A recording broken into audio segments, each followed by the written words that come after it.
Oke, penyebab kantong mata kendor apa dok?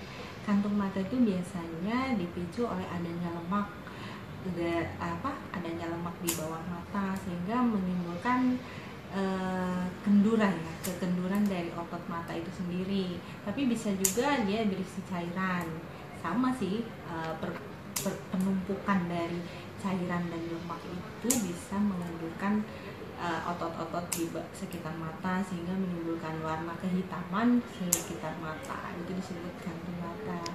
Penyebabnya apa itu dok? Penyebabnya bisa faktor usia yang pasti ya, karena kalau udah usia lanjut kan sudah pasti otot-ototnya kendur.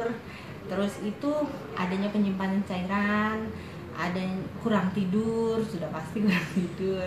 Kemudian waktu tidur, misalnya baru bangun tidur, itu kan udah pasti masih ada penumpukan cairan di bawah mata.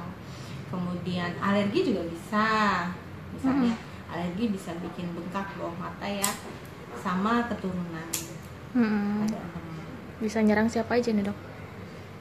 Siapa aja, mau pria mau wanita, segala.